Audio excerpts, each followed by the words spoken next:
Alright, hello everyone and welcome back. We're doing our first attack and defend mission of this campaign. And it's taken quite a while for good reason. We have our primary objective is to destroy the Outworld base over here, while defending our own Davion base, which is to the south, and potentially even go to evac after completing those primary objectives. Of course, if we stick around, we'll be able to fight not one, not two, not three, but potentially 4 different waves of attackers. That's not even including, I believe, most times there's a defending lance as well, so we could face up to 5 different lances. Remind us a little bit of that 7 versus 36 episode that we had a while back that we took massive casualties in. Of course, the audio on that one's a little bugged, but you know, that is what it is. So, to help us out, we do have some turrets. We have a double rack 5 turret, which is pretty impressive. We have a heavy shredder turret itself featuring an AC-20, double SRM-6, and quad flamer. And we have a dual ultra AC-20 turret. So if we can keep these things alive, they will give us excellent firepower as backup. Now, for our own lance, we have Bomb Squad and the Red Reaper. We have Announcer in his Atlas, Bronzite in the Deathstrike Madcat Mark II. We have Barn Owl in a reworked Timberwolf, because again, this thing has a habit of taking a beating. I'm a little bit too aggressive with it as a scout, just because it is such a wonderfully offensive and mobile missile platform. We have Mongrel in the Super Griffin, which has been doing basically an excellent replacement for me sending the Timberwolf everywhere. Highlander 2C is an artillery build, which I'm hoping will come in very handy here when we get these clumped up groups of enemy reinforcements. Then we do also have Slapdash in the Osprey that was featured in our, I do believe, our most recent mech highlight. And we have McWraith in his Ebon Jaguar. So that's it for us right now. We have one enemy spotted over here, the 45-tonner. And what I'm thinking is we'll form a backline. Move the backline maybe up to, say, these 2 hills and ridges, I suppose. And then we'll push forward with fast movers and try to get in and around and take this base out. We do have the edge of the map right there behind us, so no reinforcements really coming in from that direction. What I'm concerned about is they might drop over here. They might also drop behind us to the side. Well, not really behind us, again, sort of edge of the map there. But if we're unified but in the wrong place, it will be difficult with our slow-moving heavy hitters to really adjust. So, classic move, we're going to start by reserving down. Unfortunately, our turrets won't really get eyes on something with that method, so I do want to get some element of sight, but I'm a little worried about friendly fire here as well, so we're going to try to stay out of the way of that if we can. We're going to get a somewhat obstructed sight on that front mech. It does look like it's a Phoenix Hawk 2. And let's see. Okay, so it does move. It does fire in a little bit of light damage to our own base. But these buildings are tougher than they look. 640 internal structure on the small military building. The medium has 840. That's about the same all around. We do have 4 structures, and we need to, I believe, save at least 1. So we do have a lot of flexibility in that regard. But now that we have one of them moved, we're going to go ahead and just let the turrets go, and that's exactly why. They do tend to do a lot of sensor locks, although looks like we only got the 1. And that'll make our shooting just a little bit more effective here, while we haven't yet picked them up on sensors. So, Osprey 15, moving over to the right, maybe? No. You know what? I think we're going to do... Well, we're firing Art 4. Yeah, let's see. No, is that just the range on that? Well, range and elevation. Yeah, I suppose we'll come up here. Not a heavy loadout for indirect fire from this Osprey. We do just have an LRM-10 on this thing, but firing at 50% accuracy, 24% damage resist, should be able to get some damage on a relatively lightly armored mech, and only 3 hits, unfortunately a little bit under the average. Really not that impressive for a first strike. So let's get the Ebon Jaguar moving up. As I said, you know, our fast movers, so the Ebon Jaguar, the Timberwolf, the Osprey, and probably the Super Griffin as well, with his jumping capabilities, will be the ones to get us to that enemy base and destroying it. We'll take a look just in a second here. Ooh, that's some good damage. Yeah, very nice. At the other mechs that we have on the sensors, although I think that one just came into vision as well. And yeah, we have a Whitworth 2, nothing really to be concerned about there. We have a 60-tonner and a 65-tonner, so I guess some lighter end heavy mechs coming up toward us. I've always struggled to consider 60-ton mechs truly heavies because they're glorified mediums. Really, nothing more impressive than that. Oh, come on, give me the Timberwolf. Yeah, there we go. Really surprisingly bad accuracy, and our rebuilt Timberwolf has way more ATMs now, but is super ammunition reliant, so we are going to be a little bit cautious with using ammunition. Now, one thing that we have both HE and standard ammunition, as you guys can see at those longer ranges. Standard really is worth bringing along. So our two firing options right now have about the same chance. That Phoenix Hawk is already damaged on its arm. Take 2 shots, looks like no joy. And yeah, they do have a blocking lance as well that we will have to bull through. So we do need some heavier firepower coming up than you might at first expect. Now, I don't really love this shot for artillery. I think it would be a little bit wasted. We're not going to have good enough accuracy to do a shape charge shot. So we're going to turn off that artillery piece, and we're just going to go in for AoE on the L120, putting some guaranteed damage on that Phoenix Hawk. Yeah, that would probably be a good ammunition type to carry around on the Osprey as well, particularly if it's going after some lighter mechs, and that might have been a turret. Either that or an assault mech, but I would have expected something a little heavier coming from an assault mech. We had that one PPC, some LRMs, it looked like really not all that much other than that, and I suppose there's really no harm in running the Red Reaper up either. It is, you know, melee build mostly, and some good ER mediums because I do love those, especially the clan versions in this game. So, Death Strike, shouldn't have blocked it with the Red Reaper, that was my mistake. We're just going to move up and around the side here. Not enough accuracy to fire those UAC 10s. But we will open up the ER larges. 2 coin flips, both tails. Well, it's okay. We'll make up for the luck with planning. At least that's the intention. So we have only an announcer left, and I'm going to move him up just a little bit. He's our slowest mover by far, but LRM 40 on AoE will probably finish off that arm, and definitely that Phoenix Hawk.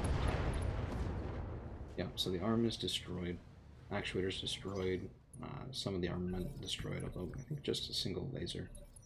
And now we have the enemy moving up, well actually Phoenix Hawk dropping back. He's not an idiot, congratulations. And, well, we could follow up right now with the Osprey, I think we will, just to get that defensive formation popped off of Slapdash.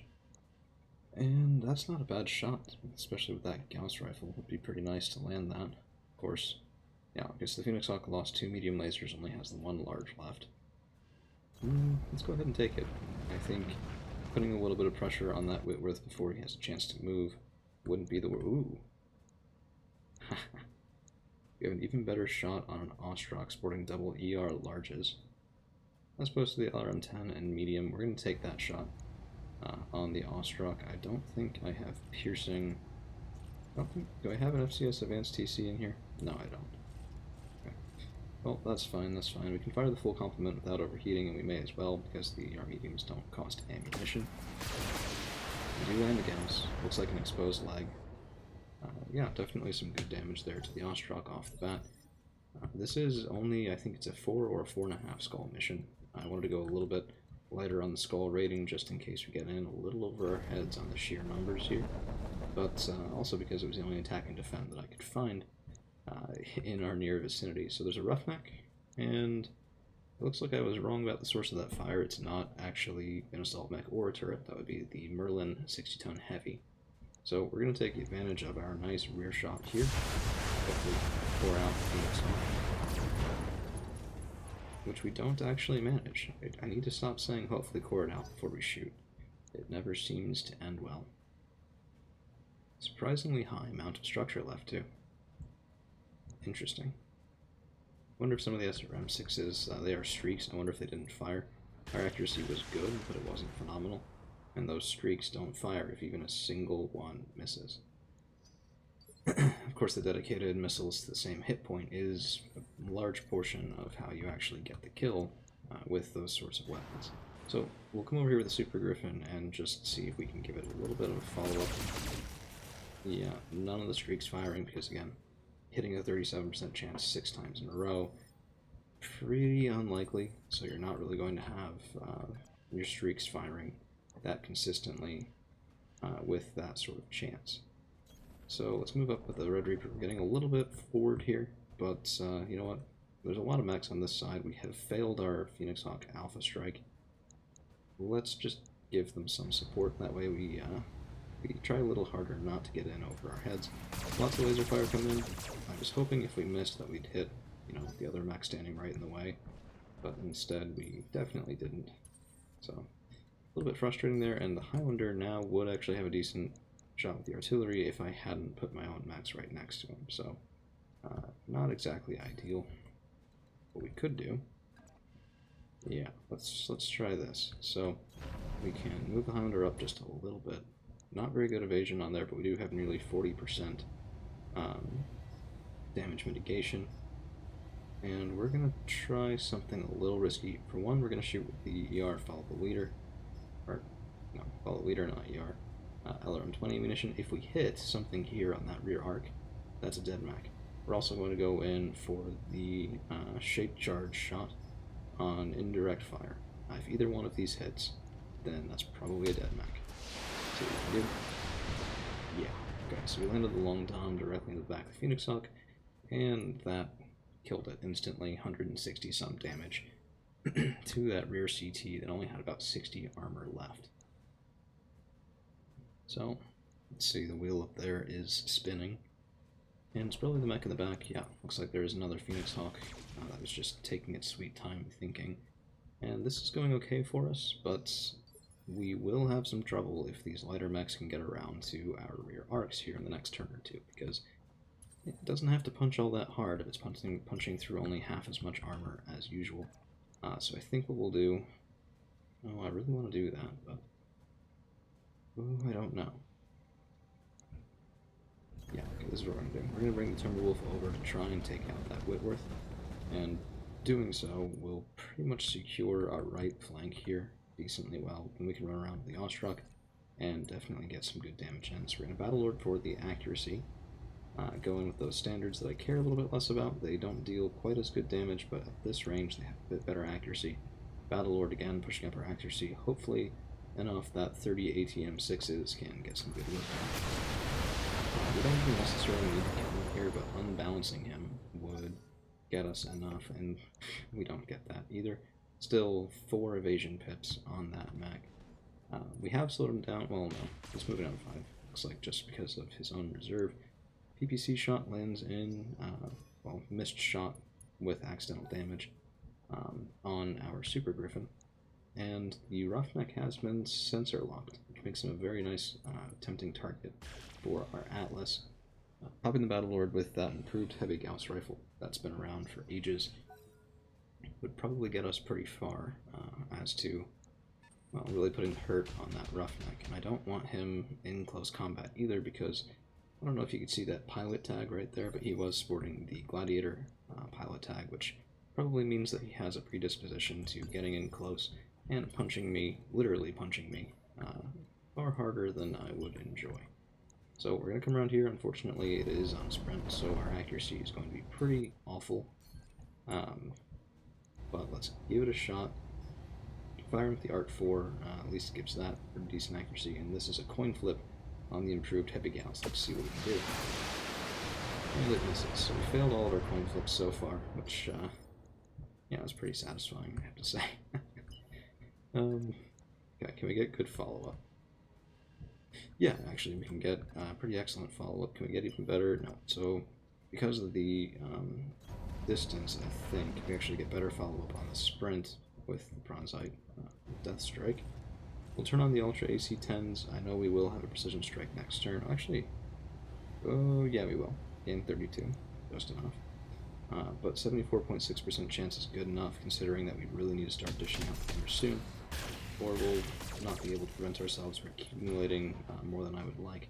So that was a standard engine crit. Looks like we've exposed the CT on that Roughneck, which means that he should fall prey pretty easily to the number of missiles that we have available for crit sinking. And the Ostrok's moving up again closer than I would like. Let's see what we can do. Can't quite get a rear shot on that Whitworth. What I can do is I can let it go. Yeah, okay, you thought you're so clever. You lost some of your evasion and you potentially exposed your back. Okay, so that's pretty good. Can I get a rear shot on anything else? No, not really. But that is an excellent shot. Does also give us vision on some of the mechs in the back. There's a Jaeger mech. I was wondering about that because of that autocannon volley that came our way earlier. Let's go ahead and try and blow through the Roughneck, though. Actually, is that our best option? So this is the Guillotine. It's uninjured. Heavy ton, 70-ton mech, 960 armor. How much do we have on those side torsos? 110? Well, we could probably get through it. We'd have to use the HEs. That is sorely tempting. Yeah, I think we're going to go for it. This could be stupid, but we have already opened the CT on the other. This would be a bit of a wasted shot and go through his side again. So instead, I'm going to try and take out some of the guys. Really clustering. Oh yeah. Left torso destroyed. Left arm taken off with it. Very nice 2-for-1 there. And he moved forward, but he didn't hit. I wonder why that is. Could be that he couldn't do anything but a charge and didn't think it was worth it, but that feels like stupid AI is sometimes stupid to me, which, you know, I guess I should thank my lucky stars. Tell you what, let's see if we can make good use of this Osprey's Gauss rifle. Precision strike on the back of the Whitworth, and let's see what we can do. Oh yeah. Yeah, that next just gone. Yeah, that thing doesn't have the tonnage to stand up to that sort of rear alpha strike. Pretty much anything on our entire lands could have, well, hopefully killed it in one shot with accuracy like that. And this is looking like it might actually turn out kind of okay.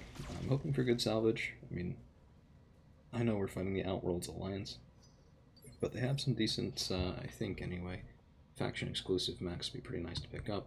And you know, we'll get extra pay in bonuses from completing additional waves of the enemy reinforcements. At least I think that's how the pay scale should go. We could have taken it for 2.8 million, but honestly we're sitting on 16, and I'm not spending that much on refits or even engineering at this point, so I didn't really see the point in just stacking another 7 or 8 million on top of it. So, off strike here on the back of Merlin with our nice Ebon Jaguar. It's been doing great work for us, and today is no exception. So that's another mech gone, and now we're only looking at 1, 2, 3, and 4. Split between, I believe, the attacking and defensive lances from before, and their Jaeger mech just cannot find an acceptable firing solution. So I think misses with all of its guns, every single one, every single shot, making me feel a lot better about my own luck, by the way. And you know what we're going to do? We're going to pop Phantom, and we're going to just take a nice swing in here at the Ostrok. Get too close. Have a sword.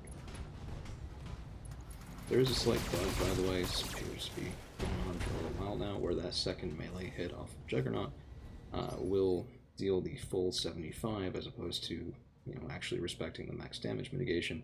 And in this case, it would have been about 10%.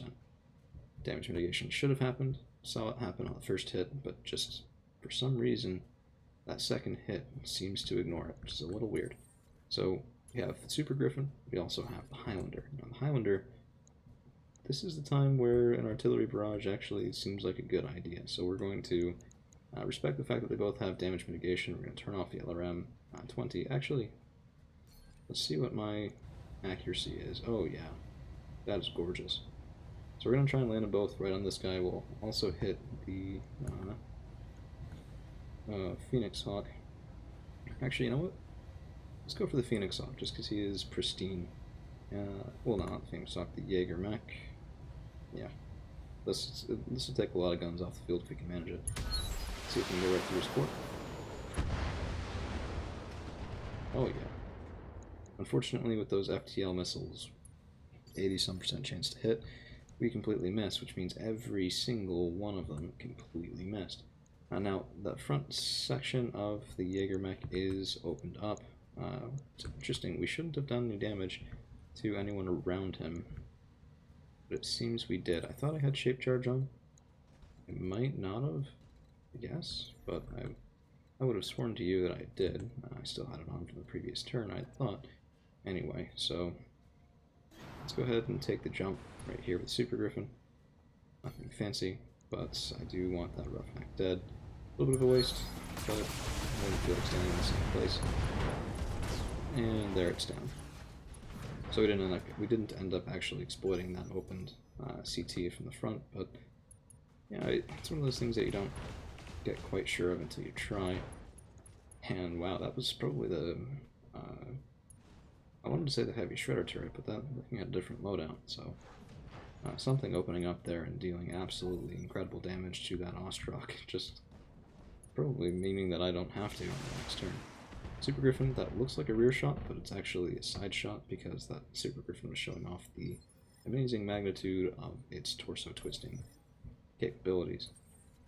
So the Atlas, now is the point where I want this thing kind of stay close to home. We're also going to conserve a little bit of ammo on the improved heavy Gauss, so we're going to turn that off. We could go ahead and fire in here. I think it'd be better just to kill the Ostrock. If this thing's hanging around and they get reinforcements.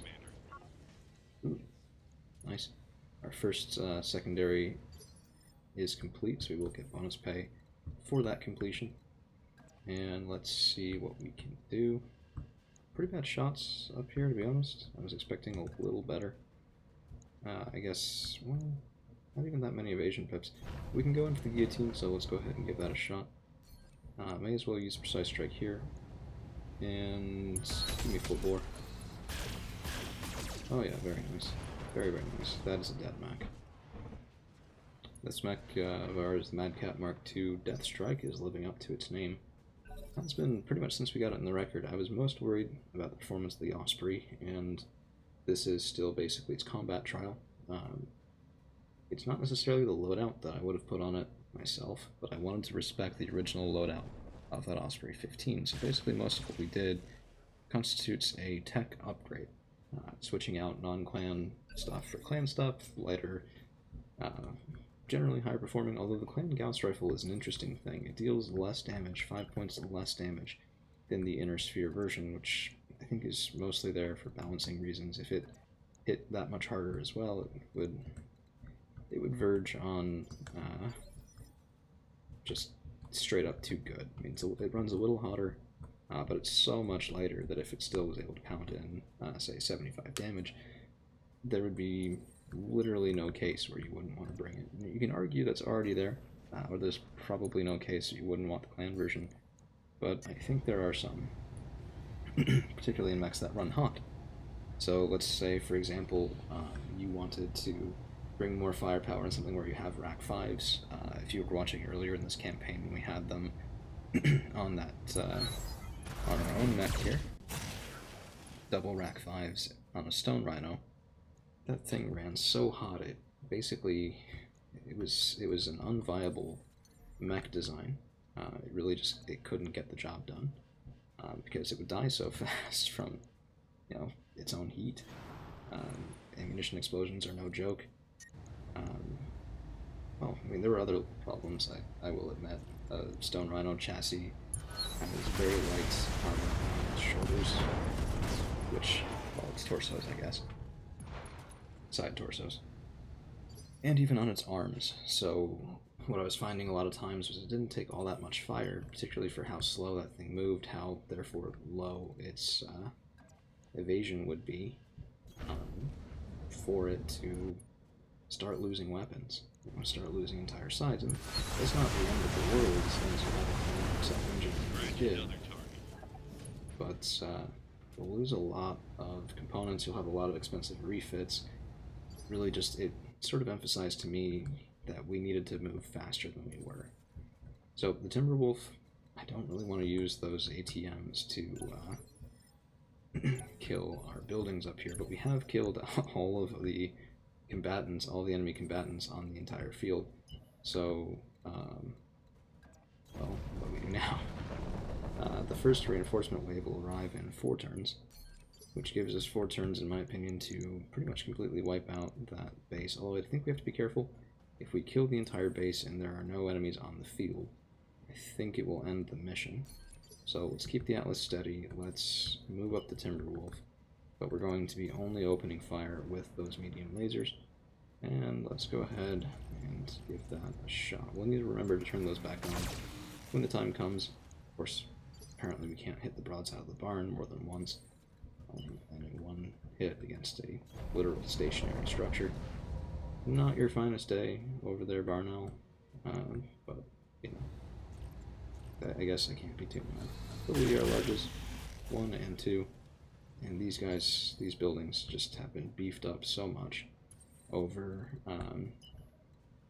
the vanilla values that it's actually going to take some time. I could use some higher hitting ordnance, and I think we will actually with the Osprey, just because we may as well.